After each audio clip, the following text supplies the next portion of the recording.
করতাম, খানা কি এখনো রেডি হয় নাই? আমার স্ত্রী বলেছেন লাকড়ির যোগান তো দেয় নাই, কেমনে আমি খাবার রেডি করব? আল্লামা শেখ সাদী বলেন আমি ধমক দিলাম, আমার স্ত্রী আমার ধমক শুই না, কারণ লাকড়ি আমি জোগাড় করে দেই নাই। দুষ্ট আমার স্ত্রী রাগান্বিত হইয়া ওনার তরকারির পাতিলিয়াটা আল্লামা শেখ সাদীর মাথার মধ্যে এমন ভাবে ফেক্কা মারছে, মারার সাথে সাথে ডেকটা ভাঙ্গা আল্লামা শেখ সাদীর কাঁধের মধ্যে ডেকের কাঁচাটা লাগিয়ে গেছে গা। মালা দিলে যেমন অবস্থা হয়, আল্লামা শেখ সাদীর গলার মধ্যে এই ডেকের কাঁচাটা লাগিয়ে গেছে। আচ্ছা, আমরা বেড়ায় যদি হয় এখন যে অবস্থা, যদি বউ ডেক মারা দূরের কথা, শুধু একবার গোলামের ফুট কইছে, বেটির অবস্থা ভালো থাকবো না?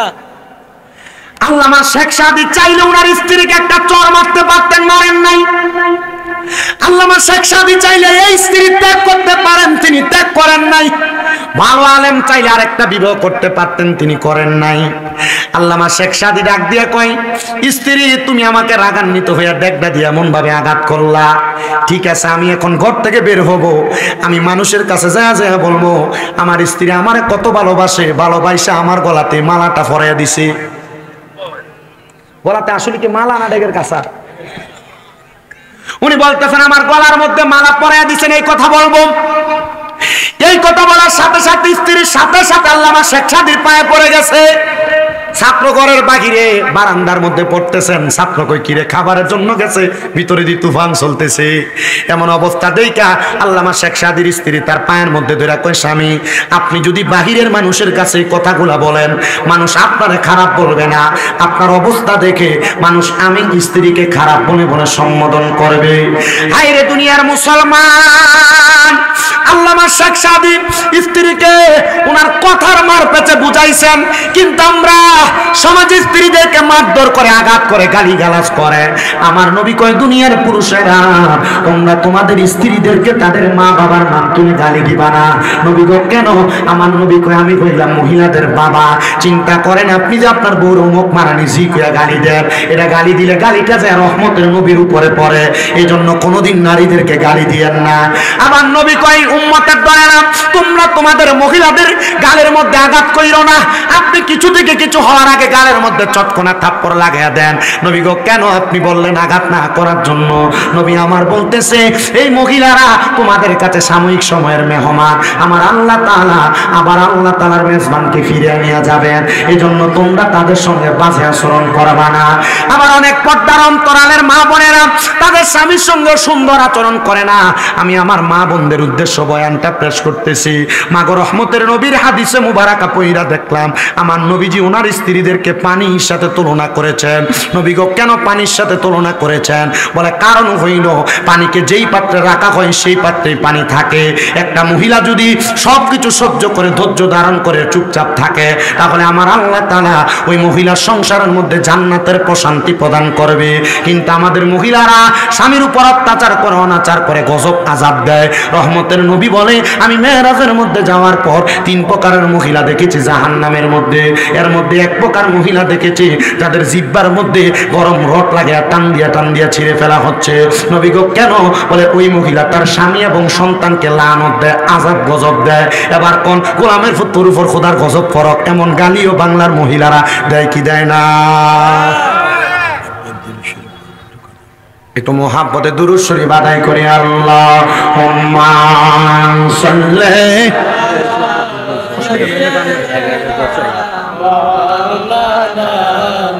মুহাম্মাদ ওয়া আলা আলি সাইয়্যিদিনা। আপনারা কি দুরূদ শরীফ পড়তে কষ্ট হইতেছে? রাহমাতুল্লিল আলামিন নবী বলেছেন আমার উম্মতের মধ্যে সবচাইতে বখিল, সবচাইতে কিফটা ওই উম্মত যার সামনে আমি নবীজি দুরূদ শরীফ পড়া হইল সে তার জবানকে বোবার মতো করে রাখে। আপনাদের কাছে আবদার মুহাব্বতে দুরূদ শরীফ পড়েন।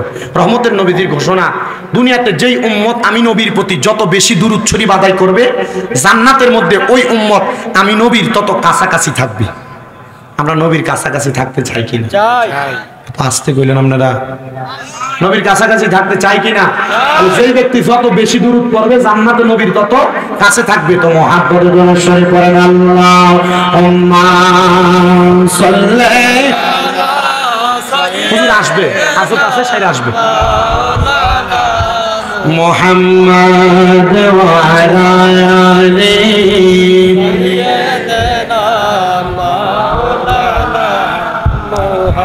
দেখছনি মন ভেবে মনে প্রেমনি করছো নবীর সনে নইলে থাকবা রোজ হাসরে মুহাম্মাদিয়া রাসূলুল্লাহ আল্লাহুম্মা এসে আর আমার লাগে না আরো ছোট বংশের লাগে সবটা বেশি বড় করে গেছে মুহাম্মদ ওয়া আলা আলি সাইয়্যিদিনা আমার দুনিয়ার মুসলমান মা বোনদের কাছে আবদার, মা বোনেরা স্বামীকে লানত প্রদান করবেন না। লানত প্রদান করলে জিহ্বার মধ্যে গরম রড লাগায় দিয়া আপনার জিহ্বাটাকে টেনে টেনে ছিঁড়ে ফেলা হবে।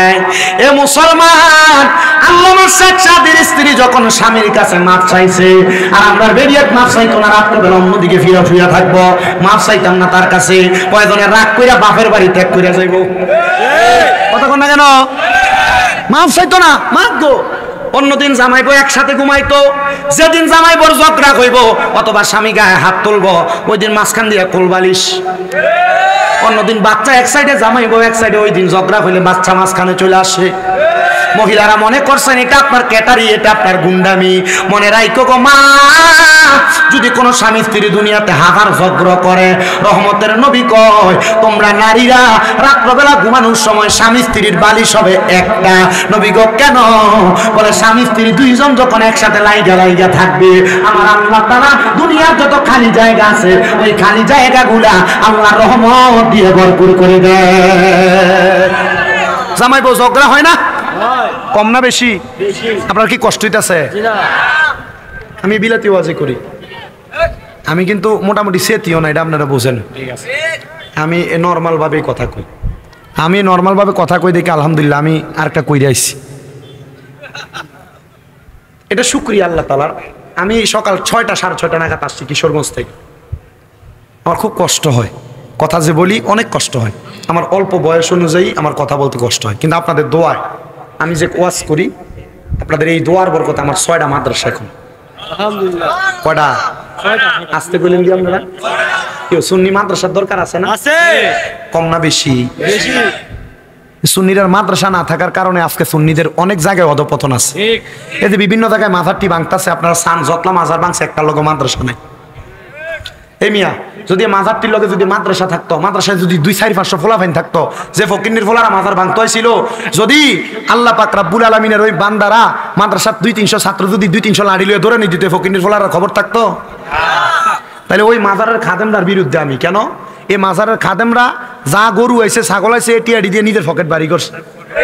কথা কন না কা? ঠিক না? যদি মাদ্রাসা করতো, মাদ্রাসার যদি 4-500 পোলাপান থাকতো, এই পোলাপান যদি দৌড়ানি দিত, মাদার ভাঙ্গার সাহস ছিল কোনো ফকিন্নির বলার? তাহলে দোষটি মাদারওয়ালার না মাদার খাদেমদার? এই খাদেমদারে প্রতিহত করেন আপনারা, আছে না? যখন মাজারটি ভাঙতেছে তখন আমি মাজার ভাঙ্গার পক্ষে আসছিলাম। হ্যাঁ হুজুর, কি মাজার ভাঙ্গার পক্ষে? আপনারা শুননি? হ্যাঁ আমি শুননি, কিন্তু আমি ওই মাজার ভাঙ্গার পক্ষে আসছিলাম। আমি কইছি শুধু মাজার যে ভাঙতেছ ইচ্ছা মতো ভাঙ্গো, কিন্তু এরা যে মাজার ভাঙছে উপরে ইটটি শুধু ভাঙছে। আমি কইছিলাম তলাটা পর্যন্ত খুঁড়া দেখ, আল্লাহর ওলিরা যদি সত্য হয় ওই জায়গায় জিন্দা আছে। কথা কোন ঠিক কিনা? আমি আল্লাহকে পক্ষে আসছিলাম। আর এই জন্য চাইয়া দেখেন, যেই মাজারের আন্ডারে মাদ্রাসা আছে, কই হেজবে দরবারে মাদ্রাসা আছে না? আছে। ভাঙে না কা? হারাইলে কথা কয় না। শাহপুর দরবার মাদ্রাসা আছে না? আছে। ভাঙে না কা?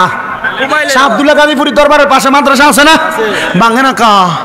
বোঝা গেছে এই মাজারের খাদেমরা ব্যবসা করছে না, মাজারের লোক মাদ্রাসা কইরা সুন্নিয়তের ঘাটি দ্বারা শক্ত করছে। আমরা আমার লাগে দোয়া করেন, আপনাদের দোয়ায় কুমিল্লা শহরে চকবাজার নূরপুর সমনিতে তাহফিজুল কোরআন ইন্টারন্যাশনাল হিফজ মাদ্রাসা, এই মাদ্রাসা সহ মহিলা মাদ্রাসা, পুরুষ মাদ্রাসা সহ মোট 6টা মাদ্রাসা। আর 6টা মাদ্রাসা 1170 জন ফোলাফাইন। আর শামিমরা 1170 জন ফোলাফাইন লইয়া কুমিল্লা বিশ্ব রোডে নামলে গোড়া হয়ে যাইব, গোড়া। আমরা ফোলাফাইন লইয়া নাইমা আমরা দেশের অরাজকতা তৈরি করি না। আমরা আহলে সুন্নাত ওয়াল জামাতের মানুষ, শান্তি প্রতিষ্ঠার মানুষ, ঠিক না? আমরা ফোলাফাইন দিয়ে যুদ্ধ করাই না, ফোলাইন দিয়ে বিখ্যাত এটা করাই হই না, এটা বাদ দাও। আল্লাহ বোঝার তৌফিক দাও। ফোলাফাইনের মা বাবা আমার কাছে দিল টিয়া দিয়ে ফরাইতে, আমি এই ফোলার নামাই দিছি। বাদ দাও, এটির কথা বাদ দাও, এটি দাসদার খুশি মুশকিল লা ইউকাল্লিফুল্লাহু নাফসান ইল্লা উসাহা, আল্লাহ কারো সাধ্যের বাহিরে কোনো কিছু চাপাইয়া দেয় না। এরা ভিক্ষা করতে পারবো, এর লেগে আল্লাহ এরা তৌফিক দিছে, ওই জায়গায় দিছে। সুন্নি ফুলাফাইন ভাগ তো না লেগে দিছে না।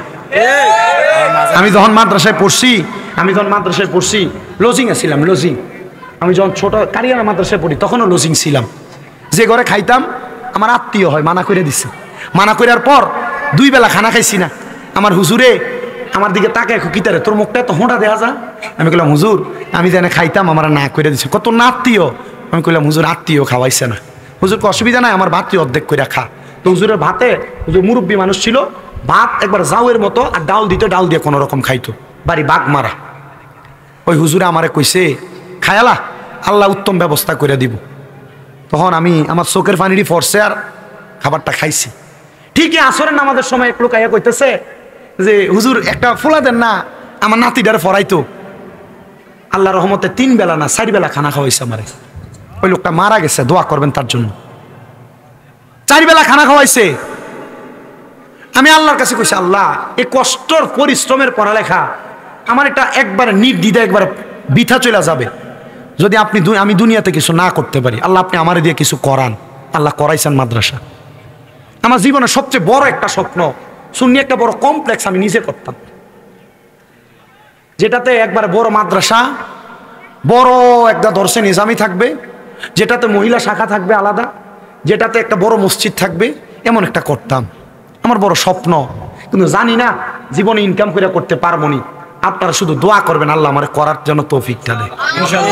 দোয়া করছেন না আপনারা? আর শামিমরা জানা বড় বড় কয়েকটা আলেম তৈরি হইতে এমন দরকার না? বড় আলেম থাকলে পৃথিবীর মানুষ শান্তি এবং প্রশান্তির পয়গাম কোরআন সুন্নাহর কথাগুলো শুনতে পারবে। আল্লাহ বুঝার তৌফিক দান করুন, করেন আমিন। আর মুহাব্বতে কোন না আমিন।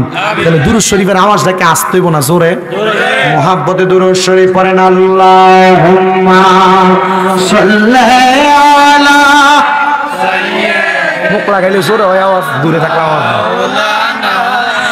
মুহাম্মাদ ওয়া আলা আলিহি।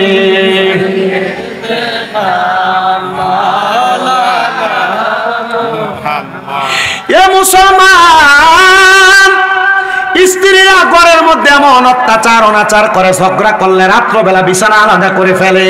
আমি সেই কথার মধ্যে আপনাদের কাছে বয়ানটা করতেছিলাম। আমি মা বোনদের উদ্দেশ্যে সোশ্যাল মিডিয়ার মাধ্যমে বলতে চাই, কখনো স্বামী থেকে আলাদা হইবেন না। অনেক মহিলারা দুনিয়ার জমিনের মধ্যে স্বামীর প্রতি অনাচার করে স্বামীর সাথে রাত্রিও যাপন করে না, স্বামীর সাথে ঝগড়া হওয়ার কারণে। মনে রাখবেন, আপনারা আপনাদের স্ত্রীদেরকে জানিয়ে দিবেন, যদি কোন স্বামী তার স্ত্রীটাকে রাত্রবেলা রাত্রি যাপন করার জন্য অথবা ফিজিক্যাল রিলেশনের জন্য ডাক দেয়, আর ওই স্ত্রী যদি তার স্বামীর ডাকের মধ্যে সাড়া না দেয়, তাহলে আল্লাহর আযাবের ফেরেশতারা ওই মহিলাকে সারা রাত্রি পর্যন্ত আযাব গজব দিতে থাকে। এজন্য আপনারা এই কথাগুলো আপনাদের স্ত্রীদেরকে জানান করে দিবেন। আল্লামা শেখ সাদী রাহমাতুল্লাহ আলাইহি বলে, আমার স্ত্রী আমার কাছে ক্ষমা প্রার্থনা করেছে। দুনিয়ার মানুষের দলেরা তোমরা তোমাদের স্ত্রীদেরকে ক্ষমা প্রার্থনা করার কথা বলো। হুজুর আল্লামা শেখ সাদীর জীবনে ঘটা এই ঘটনা কেন তিনি কিতাবে লিখলেন? উনি এটা দিয়ে বুঝাইছেন, আমার স্ত্রী ছিল নমনীয়, আমার স্ত্রী ছিল ক্ষমা সুন্দর দৃষ্টিতে থাকা মানুষ। এর জন্য মানুষ যেন এটা পয়রা শিক্ষা গ্রহণ করে। আমি এই জন্য কথাটা আমার কিতাবে উল্লেখ করে দিলাম। আল্লামা শেখ সাদী ছাত্রের সামনে যায় না, ছাত্র খাবার খাওয়ার জন্য রেডি হয়ে আছেন। উনি বলেন, আমি পেছনের দরজা দিয়ে জঙ্গলার মধ্যে যাইয়া লাকড়ি কুড়ানোর জন্য যখন প্রবেশ করলাম, আমি লাকড়ি নেওয়ার জন্য গাছের আগার মধ্যে উঠছি। লাকড়ি ভাঙতে ভাঙতে লাকড়ি নিচে ফালাইলাম। এমন টাইমে একটা বাঘ আইসা আল্লামা শেখ সাদীকে খাওয়ার জন্য নিচে দাঁড়ায় আছে। ওই বাঘটা আড়ালে লুকানো। আল্লামা শেখ সাদী নিচের দিকে তাকায় বলতেছে, এত লাকড়ি জোগাড় করলাম, কিন্তু আমি একার পক্ষে লাকড়িগুলা বাড়িতে নেওয়া সম্ভব না। আল্লামা শেখ সাদী চিন্তা কইরা উনি ভাগটাকে দেখা মনে মনে সাহস পাইলেন, না না একা নিব না, বাঘের পিঠটার মধ্যে চড়াইয়া চড়াইয়া লাকড়িটা বাড়িতে নিব। আপনারা বলেন, এই ভাগকে কন্ট্রোল করার ক্ষমতা আল্লাহর ওলিদেরকে দিয়েছেন একজন, তিনি কে? আল্লামা শেখ সাদী নাইমা ভাগরে ডাকে, সামনে আসেন, লাকড়িগুলো। হুজুর এটার কারণটা কি বলেন না? বলে শোনো, আল্লাহ তাআলা একজন পুরুষকে ধোঁকা দেওয়ার জন্য একটা শয়তান তার সাথে দিছে, কিন্তু একজন নারীকে ধোঁকা দেওয়ার জন্য দুইটা শয়তান নারীর সাথে নিযুক্ত করেছেন।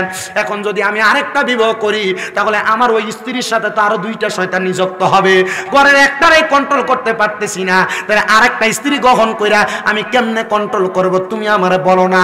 বলে হুজুর না না না, তাহলে লাগবে না লাগবে না হুজুর, এখানেই যথেষ্ট। আলহামদুলিল্লাহ।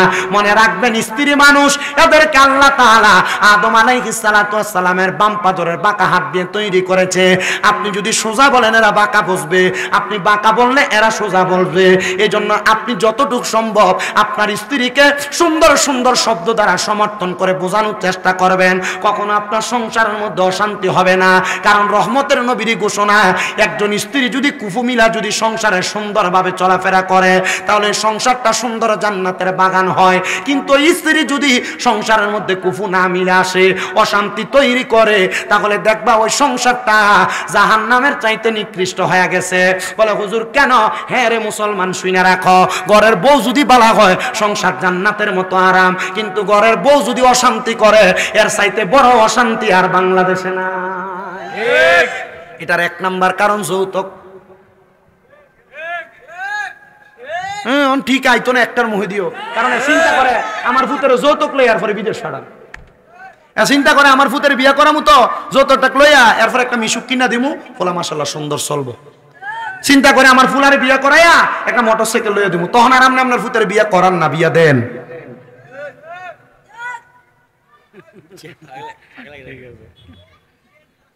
আপনার কথা কন, এই অশান্তির মূল কারণ কি?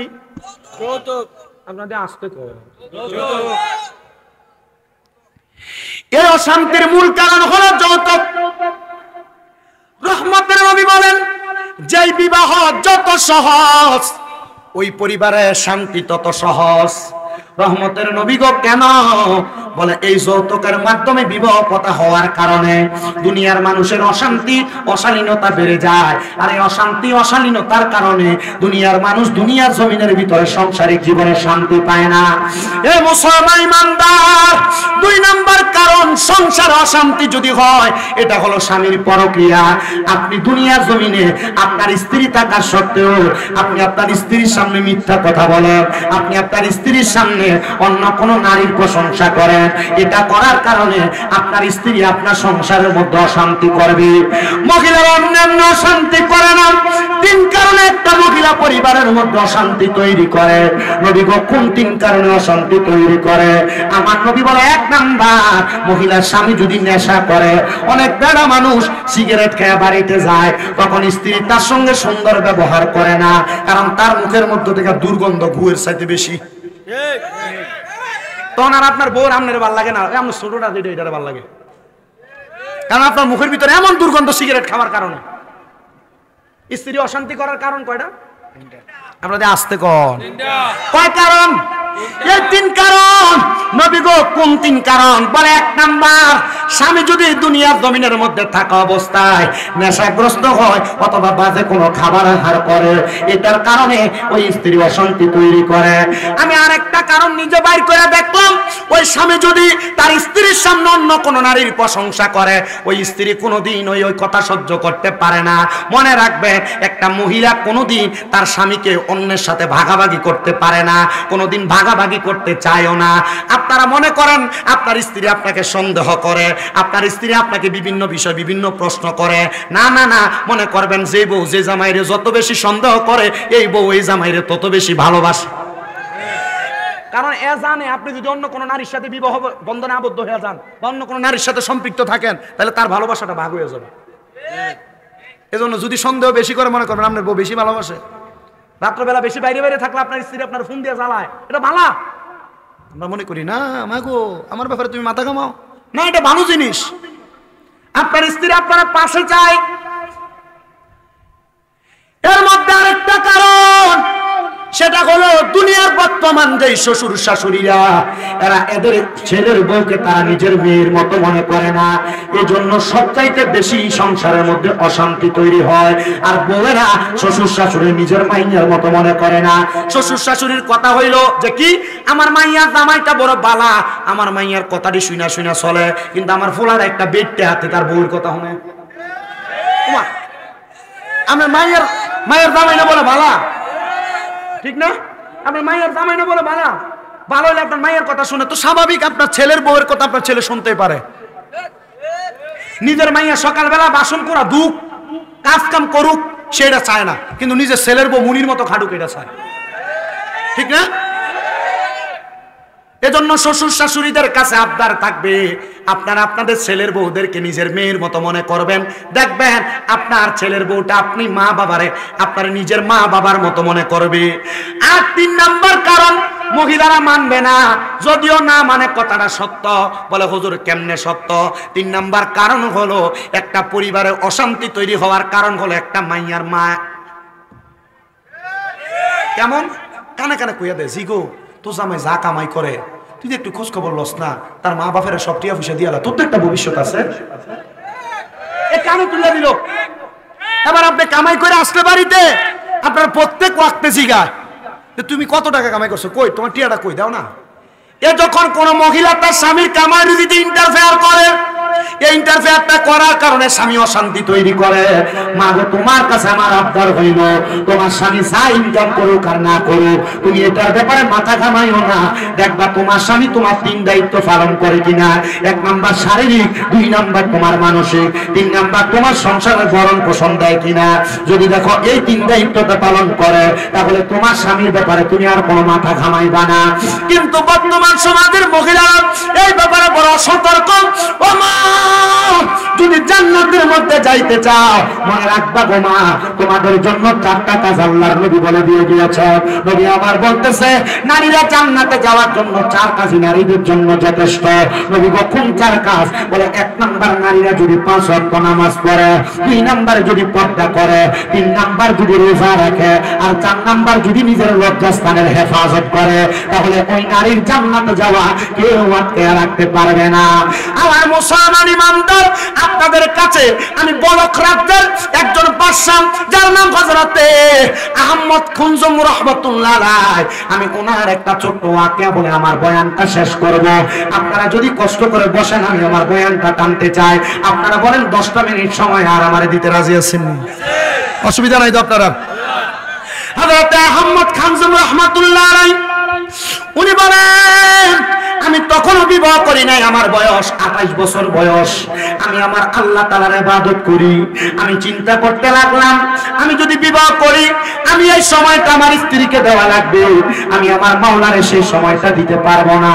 হযরতে আহমদ খায়জা উনি যখন রাস্তা দিয়ে হাইটা হাইটা যায় উনি বলেন আমার কাছে আয়েশা, হযরতে খাতুনে ফাতেমা নামক একজন মহিলা, উনি আয়েশা আমারে ডাক দিয়ে কই, রে আহমদ তোমাকে আমার বড় পছন্দ, তোমার প্রশংসা পুরো বস্ত এলাকার মধ্যে ছড়াইতো, তুমি বলো না আমারে বিবাহ করবে কিনা? আহমদ খায়জুম বলেন না, আমি বিবাহ করলে আমার আল্লাহরে আমি সময় দিতে পারবো না, এই জন্য আমি বৈবাহিক জীবনে আবদ্ধ হতে চাই না। মহিলা ডাক দিয়া কয়, আহমদ তোমারে মনে করেছিলাম তুমি বড় বীর পুরুষ, তুমি বড় নিষ্ঠাবান পুরুষ, কিন্তু তুমি আমার প্রতি ইনসাফ করতে চাইতেছ না, আমারে বিবাহ করতে চাইতেছ না। আরে তুমি বিবাহ করো না, বিবাহ করলে তুমি দেখবা আমি তোমার সাংসারিক জীবনটাকে সুন্দর করে ফুটিয়ে তুলবো। বলে কেন গো?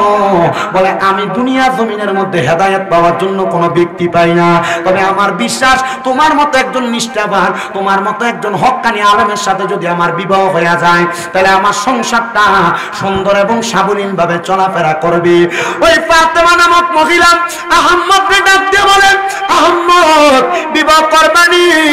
আহমদ বলে আমি ভেবে চিন্তে আপনাকে বলবো, তবে আপনি একটু আল্লাহ তাআলার দরবারে ইবাদত কইরা কইরা আপনি আমার আল্লাহ তাআলার কাছে জানতে চান আমি আপনার স্বামী হিসেবে উপযুক্ত কিনা। বলে কি ইবাদত করব? বলে ওই ইবাদতের নাম হলো সলাতুল ইস্তিসকা অথবা সলাতুল হাজতের নামাজ আপনি আদায় করেন। কেমনে গো, কেমনে আদায় করব? বলে আপনি রুকু দিবেন, সেজদা করবেন, সেজদা রুকু সেজদা শেষ কইরা আপনি সালাম ফিরায়া সেজদার মধ্যে যাইয়া মুরাকাবার নিয়তে চোখটা বন্ধ কইরা আমার চেহারাটা আপনি স্মরণ করবেন আর বলবেন আল্লাহ যেই ব্যক্তিকে আমি দেখতেছি সেই ব্যক্তি স্বামী হিসেবে কেমন হবে। এবার মহিলা বলে বাড়ির মধ্যে যাইয়া আমি ইস্তেখারা কইরা আমি দেখলাম এই ব্যক্তি আমার স্বামী হিসেবে বড় উপযুক্ত। আরে দুনিয়ার মা, দুনিয়ার বোনেরা, দুনিয়ার ছেলেরা, শুধু সুন্দরী মাইয়া তোমার বিয়ার উপযুক্ত না। মাইয়ারা মনে রাখবা গো, টাকাওয়ালা স্বামী, শুধু টাকাওয়ালার স্বামী শুধু তোমার উপযুক্ত না। মনে রাখবা বহুত টাকাওয়ালার কাছে মাইয়া বিয়া দেওয়ার পরে বহুত সম্পদওয়ালারা ওই মাইয়াটার কুত্তা ছাওয়ার মতো ফিডে, মাইয়াটার কোনো খোঁজ খবর নেয় না। এমন অবস্থা বাংলার সমাজে সমাজের নারীগুলার উপর নির্যাতন হয়। এমন অনেক জায়গার মধ্যে খবর পাওয়া যায় ছেলে টাকা দেখে বিয়া দিছে কিন্তু ওই টাকাওয়ালা ছেলেটা মাইয়াটার উপর অত্যাচার অনাচার করে। আরে টাকা পয়সা দ্বন্দ্ব বেশি জিনিস না, যদি সন্তানটা দিনদার হয়, ছেলেটা যদি আল্লাহওয়ালা হয়, টাকা পয়সা কম হইলেও হালাল খাবারের মধ্যে বরকত আছে না? না। এখন বর্তমানের মেয়েরা ওনাদের কথা হলো মোটামুটি একটা টাকাওয়ালা বেড়া যদি বিয়া করেন যে এটা বুড়ো হইলে অসুবিধা নেই।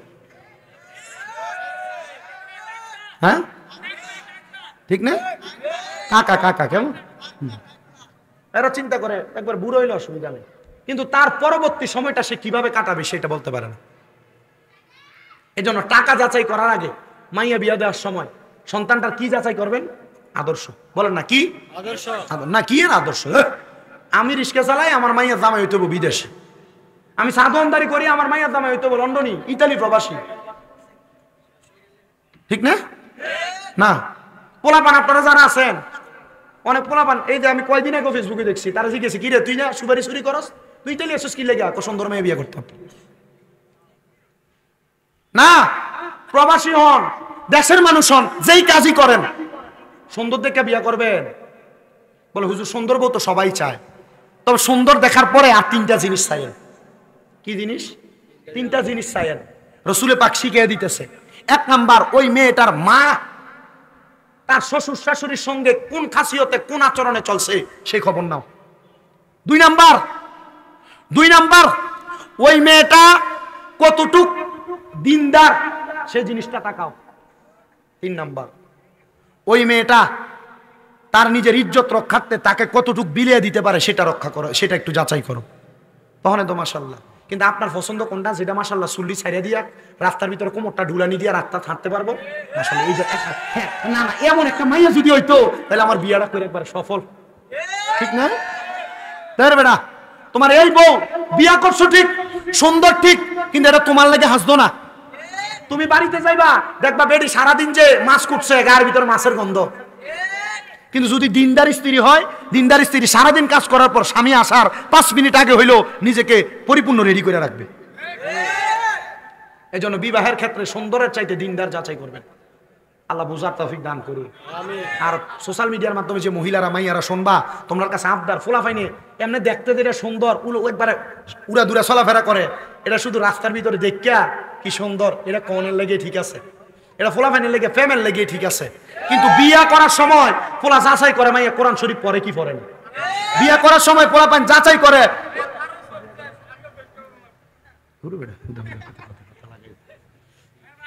আমি অতলা কথা কইতাম না, আমি কম কথা কই, যদ্দূর কইতেছি অদ্দূরে আলহামদুলিল্লাহ। আমি শুধু বিরিয়ানি খাওয়াই না রে, শুধু একটু গোলাইতেছি। হ্যাঁ মিশা কথা কষ্ট, তুই যাইতে বিরিয়ানি সারা যাবি, তার তোরা খেয়াল রাখবি। আচ্ছা আল্লাহ কবুল করো, আমিন কর। তো যে কথাগুলোর মধ্যে ছিলাম একটু অল্প কথা শেষ করে দিই। তাহলে বিবাহের ক্ষেত্রে ছেলেরা মেয়েটা দেখবেন কিওয়ালা, দিনদার। বলেন না কি দার? দিনদার। আপনারা মাইয়া যারা বিয়ে দিবেন বাফরা, আপনারাও দেখবেন ছেলেটা দিনদার, টাকাওয়ালা না, সম্পদওয়ালা না। সম্পদওয়ালা অনেক সোশ্যাল মিডিয়াতে নেটের মধ্যে খবর পাওয়া যায় মাইয়ার কুত্তার মতো ফিডায়, কুত্তা বিলের মতো। কুত্তা বিলের দাম থাকে, ওই মাইয়ের দাম থাকে না। আল্লাহ আপনারা বোঝার তৌফিক দান করুন। ওই মহিলা পরের দিন এক সপ্তাহ সপ্তাহ পর্যন্ত ইস্তেখারা করে। এক সপ্তাহের ভিতরে উনি মুরাকাবার মধ্যে দেখছেন ওনার স্বামী হিসেবে আহমদ খুজাইমাই যুক্ত উপযুক্ত। ডাক দিয়া কয়, আহমদ খুজাইমা, এ আহমদ খুজাইমা, তুমি আমারে বিবাহ করো। এবার যখন বিবাহ করলে ওনাদের সাংসারিক জীবন সুন্দরভাবে কাটতেছে। কিন্তু আহমদ খুজাইমা কোন জামানার আল্লাহর ওলি? হযরত বাইজিদ বুস্তামি যেই জামানার আল্লাহর ওলি, আহমদ খুজাইমা সেই জামানার আল্লাহর ওলি। হযরত আহমদ খুজাইমা বলখি রাহমাতুল্লাহ আলাইহি বলে, আমি একদিন আমার বাড়ি থেকে বের হওয়ার পর আমি রাস্তার মধ্যে দেখলাম আমার স্ত্রী হযরত বাইজিদের সঙ্গে দাঁড়ায় দাঁড়ায় কথা বলতেছে। আমি এইটা দেখে বড় রাগান্বিত হয়ে গেলাম। আমার স্ত্রীকে প্রশ্ন করলাম, স্ত্রী গো, তুমি যে এই বাইজিদের সঙ্গে কথা বলেছো, তুমি কি জানো না তোমার কারণে আমাকে আল্লাহ তাআলা জাহান্নামের আগুনে জ্বালাইবো? বলে কেন? এবার আল্লাহর নবীর একটা হাদিস শরীফ আহমদ খুজাইমা ওনার স্ত্রী ফাতেমার শোনায়া দিছে। ও মুসলমান, ও চান্দিনার আলীর চরের বাবারা, মনে রাখবা গো, মনে রাখবা গো, মনে রাখবা। আল্লাহর নবী বলতেছে একটা মহিলার কারণে 4 জন পুরুষ মানুষ দুজকে জাহান্নামের আগুনে যাবে। এর মধ্যে 1 নম্বর, কোন মেয়েকে যদি বাবা জন্ম দেওয়ার পর বাবা যদি পর্দা না করায়, বাবা যদি বেহায়াপনাতে চাইরা দিয়া রাখে, তাহলে ওই বাবা তার মেয়ের কারণে দুজকের আগুনে জ্বলা লাগবে। বড় হুজুর কেন কেন কারণটা কি বলবেন নি? আমরা জানি একটা মেয়ে মানে একটা জান্নাতের মালিক, 2টা মেয়ে মানে 2টা জান্নাতের মালিক, 3টা মেয়ে মানে নবীজির সাথে জান্নাতে থাকবো। কিন্তু রহমতের নবী বলে একটা বাবা যদি কন্যা জন্ম দেওয়ার পর ওই কন্যাটাকে জান্নাতি সুরতে পর্দার সাথে না লালন পালন করে, তাই ইউসুফের বেশে লালন পালন করে, তাহলে ওই বাবা ওই মাইয়ার কারণে দুজকে যাবে। একটা ভাই যদি তার বোনকে পর্দা না করায়, তাহলে ওই ভাইটা তার বোনকে বেপর্দা ছেড়ে দেওয়ার কারণে, তার ভাইটা বেপর্দা বোনটাকে ছেড়ে দেওয়ার কারণে ওই ভাইটা জাহান্নামের আগুনের মধ্যে জ্বলতে থাকবে। আর 3 নাম্বার হইল, কোন স্বামী যদি তার স্ত্রীকে পর্দা না করায়, আপনারা যারা বিবাহ করেছেন আপনারা আপনাদের স্ত্রীদের কেমনে ছেড়ে দেন? সান্দিনা বাজার ঘুরে আপনার স্ত্রী এখানে সেখানে ঘুরে, মনে রাখবেন বেপর্দা ভাবে ঘোরাফেরা করার কারণে, আপনি আপনার স্ত্রীকে পর্দা না করানোর কারণে, আপনার স্ত্রীটার কারণে আপনি স্বামীও দুজকের আগুনে জ্বলা লাগবে। এজন্য কোন সন্তান যদি তার মাকে পর্দা না করায়, তাহলে সন্তান তার মায়ের কারণে দুজকের আগুনে জ্বলা লাগবে। ও সন্তানের দলেরা, আমি আপনাদের কাছে করজোড়ে আবদার জানাই, আপনারা দুনিয়াতে যে যা করেন না কেন, দুনিয়ার জমিনে থাকা অবস্থায় আমার আল্লাহ তাআলার আদেশ মোতাবেক আল্লাহ যে বলেছেন ওয়াকারনা ফি বুয়ুতিকুন্না ওয়ালা তাবাররুজনা তাবাররুজাল জাহিলিয়াতিল উলা, তোমরা তোমাদের নারীদেরকে জাহিলিয়া যুগের মহিলাদের মতো বের হতে দিবা না। আর মুসলমান দেখেন না রাস্তার মধ্যে ইফতিজিং এর শিকার হইতেছে, এরা পর্দা করেন না মাইয়া না, বেপর্দা মহিলারা রাস্তায় ইফতিজিং এর শিকার হয়, বেহায়াপনা করা মেয়েরা ইফতিজিং এর শিকার হয়। কিন্তু আমাদের সমাজ এত নিকৃষ্ট সমাজ, আমাদের সমাজ এমন বাজে সমাজ, আমাদের সমাজের মানুষরা ভাই বোনকে, স্বামী স্ত্রীকে, ছেলে মাকে এবং দুনিয়ার বাবা মেয়েকে বেপর্দা বেহায়াপনা করার জন্য সুযোগ করে দেয়। গায়ে হলুদের অনুষ্ঠানে নাচানাচি করে, মাইয়া বাবা কিছু বলে না। আরে মুসলমানের দলেরা, ভাই তুমি তোমার বোনটা বেপর্দা চলে তুমি কিছু বলো না, জানোনি তোমার এই বোনটা তোমার দুজকের কারণ হয়ে যাবে। এই জন্য সবার কাছে আবদার, আপনারা তাদেরকে পর্দা করাইবে, পর্দা করাইলে আপনারা জান্নাতের অধিকারী হইতে পারবেন। আমি আপনাদের কাছে এলোমেলো ভাবে অনেকগুলা বিষয়ের উপর কথা বলার চেষ্টা করেছি, আসলে সামনের দিকে বাড়ি অল্প কথাই শেষ করে দিই। আহমদ খুজাইমা বলে, আমার স্ত্রীর সঙ্গে যখন এই কথা বললাম, আমার স্ত্রী বলে, স্বামী গো আপনার হক আমার প্রতি আছে, আমি কোনোদিন পরপুরুষের সাথে হকটা নষ্ট করব না।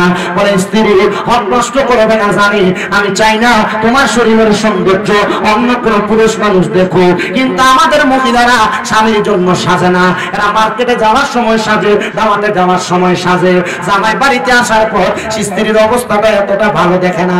তখন মনে রাখবা মহিলারা, তোমার চেহারা সুরত, তোমার শরীরে জামা কাপড় সুন্দর থাকার কারণে তোমার জামাইরও আর তোমারে ভালো লাগে না, পাশের বাড়ির বাবিদারে ভালো লাগে।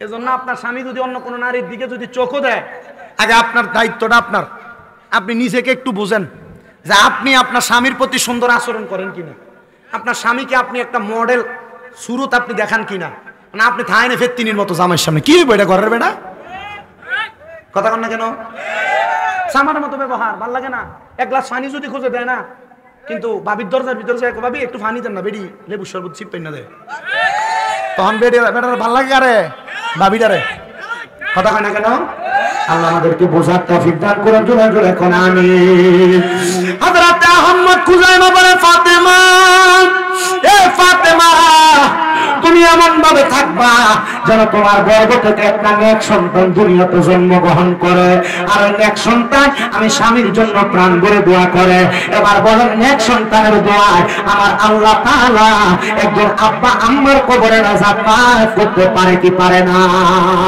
আমি শেষের দিকে যাচ্ছি রে বাবারা তাই হিসাবে আপনাদের কাছে বয়ান করছে 9টা 45 পর্যন্ত 45 থেকে এখন 11টা 11 বাজে আমি চেষ্টা করতেছি 10টা 45 এর পরে এখন যে সময় মাশাআল্লাহ 1.5 ঘন্টার কাছাকাছি সময় হাদিয়া নিলে যায় যাব এবার আমরা আবার কোনও আসি বিশে এখন মোটামুটি যায় যাব না তুই বড় বিলাতি কোন না বলে জিকির তো কইরামে আমি কি আমনে যাইতাম নাকি এমন আছেন না জিকির আজকার কইরা আর পরে বিদায় দোয়া মুনাজাত কইরা বিদায় সুবেন হুজুর আমারে বলছে 10 এর ভিতরে আইবো হুজুর হয়তো হাজত ছাড়তাছে হুজুর আইয়া আপনারা লয়ে দোয়া দরুদ করে আসবে ইনশাআল্লাহ শেষ কি কোন আপনারা নাইডি মাথা নাইডি একটু মোহাব্বতে কোন আলহামদুলিল্লাহ শেষ সময় আমি বয়ানটা করি বাবা আহমদ খুজাইমা বলেন আমার স্ত্রীর গর্ভ থেকে একটা সন্তান আগমন করেছে আমি আমার স্ত্রীকে ওয়াদা করাইলাম দুইটা স্ত্রী গো আমার সন্তানটারে তুমি এমন ভাবে লালন পালন করবা আমার স্ত্রী যেন দুনিয়ার জমিনের মধ্যে থাকা অবস্থায় আমার সন্তান যেন দুনিয়াতে আল্লাহ তাআলার ইবাদত করে এবং দুনিয়ার জমিনে থাইকা আল্লাহ তাআলার কোরআনুল কারীম হিফজ করে মানে হিফজুল কোরআন কোরআনুল কারীমের হাফেজ হয় কয়টা ওয়াদা করাইছি ওই স্ত্রী ডাক দিয়া কয় আমার স্বামী যেদিন রাত্রিবেলা সন্তান জন্মগ্রহণ করে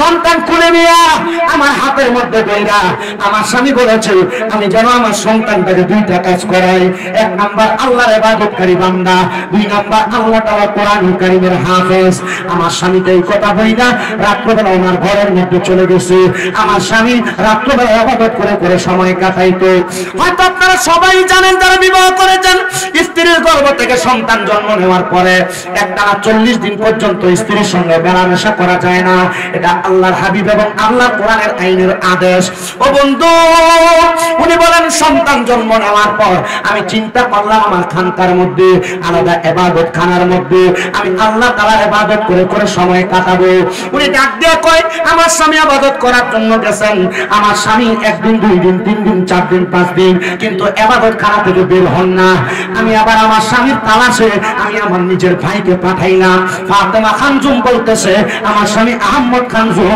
উনি ওনার ঘরের মধ্যে নামাজের সিজদার মধ্যে পড়েছিলেন কিন্তু জীবিত না আমার স্বামী কখন মারা গেছে এটার সময়ও আমরা বলতে পারি নাই আমার স্বামী ইন্তেকাল করার পরে আমার স্বামী ইন্তেকাল করার পরে আমার সন্তানের বয়স যখন এক এক করে 8 বছর 9 বছর হয়ে গেছে আমার সন্তান আল্লাহ তাআলার কোরআনুল কারীম মুখস্থ করেছে আমি আমার সন্তানকে বললাম ও বাবা তোমার আব্বা জানের বড় স্বপ্ন ছিল তুমি সন্তান আল্লাহ তাআলার কোরআন মুখস্থ করবা আল্লাহ তাআলার কোরআন পড়বা আল্লামা ফরিদউদ্দিন আত্তার রাহমাতুল্লাহ আলাইহি লিখিত তাজকিরাতুল আউলিয়ার মধ্যে হযরত আহমদ খান বরফি রাহমাতুল্লাহ আলাইহি জীবনীতে ঘটনাটা সুন্দর করে দেওয়া ওই ছেলের ডাক দেয়া কই তোমার আব্বার বড় স্বপ্ন ছিল তুমি আল্লাহ ওয়ালা হবে তুমি আল্লাহর কোরআন মুখস্থ করবে সন্তান তুমি বলো না তোমার আব্বার জন্য তুমি দোয়া করছো সন্তান কয় মা আমি এতদিন পর্যন্ত কোরআন শিক্ষা গ্রহণ করার জন্য যতটা মুশকিল আয়াত তেলাওয়াত করেছি কোরআনুল কারীমের প্রথম থেকে শেষ পর্যন্ত আমি আমার আল্লাহর কাছে সওয়াব রাসানি সালে সওয়াব করেছি আল্লাহ আমার প্রত্যেকটা তেলাওয়াতের সওয়াব আমার আব্বার কবরের মধ্যে তুমি পৌঁছায়া দাও মা জননী চোখের পানি ফালায়া ফালায়া কান্দে আল্লাহ আমার স্বামী দুনিয়া থেকে ইন্তেকাল করে কবরের বাসিন্দা হয়ে গেছে আমার স্বামী কবরের মধ্যে কেমন আছে আমি জানি না ও আল্লাহ আমার স্বামীর কবরটাকে নাজাতের ফয়সালা করে দাও। এই কথা বললে সন্তানটাকে নিজের কোলের মধ্যে মাথাটা রাখায়া সন্তানটারে নিয়ে কাঁদতে কাঁদতে মা ছেলে দুইজন ঘুমায় গেছে। হঠাৎ করে রাত্রি যখন গভীর হয়ে গেছে গো, ওই সন্তানটা ঘুম থেকে জাগ্রত হইয়া ডাক দিয়া কয়, মা ও আমার আম্মা না, আমি বড় মারাত্মক একটা স্বপ্ন দেখছি গো। বলে কি স্বপ্ন দেখছো? বলে আমি স্বপ্ন দেখলাম কে জানি ঘুমের মধ্যে আসা আমার মাথাটার মধ্যে হাত বুলাইয়া আমার কপালের মধ্যে চুমা দিতেছে। আমি পরিচয় জিজ্ঞাসা করলাম, কে গো আপনি, আপনার পরিচয় কি? উনি আমার পরিচয় দেয়, উনি হইল আমার জনম দুঃখী বাবা। ও মা, আমার আব্বা জানের এই শুরুটা আমি দেখছি। মা ডাক দিয়া কয়, আল্লাহ, এই সন্তান যাকে দেখছে এই সন্তান তো সত্য স্বপ্ন দেখছে গো। আল্লাহ সন্তানের দোয়ার বরকতে তুমি তার আব্বার কবরের আযাব মাফ করে দিছো। তুমি তার আব্বাটার জান্নাতি বাবা হিসেবে কবুল করেছো। এই চান্দিনার আলীর চরিত্রা ময়দানে মহান পাকবন্ধন আলাইহিমুস সালাম অলিকুলের শিরোমণি হযরতে শেখ সৈয়দ মীর মহিউদ্দিন আব্দুল কাদের জিলানী আল হাসানী ওয়াল হুসাইনির স্মরণে বিশেষ করে আল্লামা শেখ মোহাম্মদ আবু সুফিয়ান খান আবিদি হুজুর কিবলার আগমন উপলক্ষে এই এলাকার চাঁদপুরে হাজীগঞ্জ কাদেরিয়া চিশতিয়া হুসাইনিয়া দরবার শরীফের খলিফা মুহাম্মদ সুন্দর আলী আল কাদেরী রাহমাতুল্লাহ আলাইহির স্মরণে আত্ম বাৎসরিক পবিত্র রুস ও সুন্নি সম্মেলনে যারা আসছেন বাবারা, ওই সন্তান যদি কুরআনুল কারীম হিফজ করার পর তার আব্বার জন্য দোয়া করার পর স্বপ্ন দেখে তার আব্বা জানকে আল্লাহ মাফ করে দিয়েছে, আব্বা জানকে জান্নাতের পোশাক পরাইছে, আপনারা বলেন যাদের আজকের মাহফিলের মধ্যে বাবা নাই, আপনারা যদি আব্বার জন্য মনটা বিরে দোয়া করেন, আমার আল্লাহ তাআলা আপনাদের আব্বার কবরের আযাব মাফ করতে পারে কি পারে না? আইরে কত সন্তান তাদের আব্বারে মাটির কবরের মধ্যে শোয়া দিয়ে আসছে। বিদেশে বাবা থাকলে মোবাইলে ভিডিও কলে কথা বলা যায়, কিন্তু আব্বা ঢাকা শহরে থাকলে মোবাইলে ভিডিও কলে কথা বলা যায়। কিন্তু বাবারে 3.5 হাত মাটির কবরে পুকুর পাড়ে বাঁশমুড়ার নিচে শোয়া দিছ। আব্বা জান কেমন আছে সন্তান তুমি জানো না? হায় রে, ওই আব্বার লগে তো মোবাইলে কথা বলা যায় না। কেমনে রে, তোমার আব্বা জান অন্ধকার কবরে যে শুয়ে রয়েছে, তোমার কি মনটা চায় না আব্বা জানকে একটু আদর যত্ন করার জন্য? আব্বা জান জুতা পরতে পরতে পায়ের গোড়ালিটা মাটির সাথে লাগতো, কিন্তু আব্বা নিজে নতুন কোন জুতা কিনছে না। তুমি ফুতেরে আব্বা জান নতুন জুতা কিনা দিছে, তুমি রাত্রবেলা নতুন জুতাটা পইরা খাটের মধ্যে দৌড়াদৌড়ি করছো। আরে ঈদের দিনে আব্বা জানে নতুন কোন জামা কাপড় পরে না, তুমি সন্তানদের নতুন জামা কাপড় পরাইছে। আব্বারে যদি জিজ্ঞাসা করতে, আব্বা আপনি যে নতুন জামা কাপড় পরেন না, আব্বা উত্তর দিত, এখন কি আর আমার ঈদের বয়স আসেনি? লুঙ্গিটা জোড়া তালে দিয়া পড়তো, পুরান পাঞ্জাবিটা আয়রন করে ইস্তারি করে পড়তো। আব্বার অভাবের কথা আব্বা বলতো না, শুধু বাবা বলতো, এখন কি আর আমার ঈদের বয়স আসেনি? এখন সন্তান তোমার কাছে টাকার অভাব নাই, কিন্তু তোমার আব্বার বড় অভাব। হায় রে, কত টাকা তোমার কাছে, কিন্তু তোমার আব্বারে 500 টাকা দিয়ে কিনে একটা লুঙ্গি পরাইতে পারো না। আব্বা জান অন্ধকার কবরে, বাবা তুমি কেমন আছো ছোট মাটির ঘরে, তোমার কথা হৃদয় মাঝে পড়ছে বারে বারে, ভালোবাসি তোমায় বাবা বুকটা যে যাইছি রে, তোমার কথা হৃদয় মাঝে পড়ছে বারে বারে, বাবা গো ও বাবা, বাবা গো ও বাবা, ওরে দরজাটা খুলতে কে যাই ঢোকা, বাবা বুঝি বলছে এলে নাকি খোকা, বুকের ভিতরটা লড়ে চড়ে উঠে সবাই আছে, শুধু বাবা নেই, শুধু বাবা নেই। কত আব্বা ধমক দিয়ে সন্তানকে শাসন করছে, এখন রাত্র বিরাত্র বেশি হয়ে গেলে আর কেউ ধমক দিয়া ঘরে ঢুকায় না, ঢুকাইব কেমনে? বাধ্য অন্ধকার কবরে।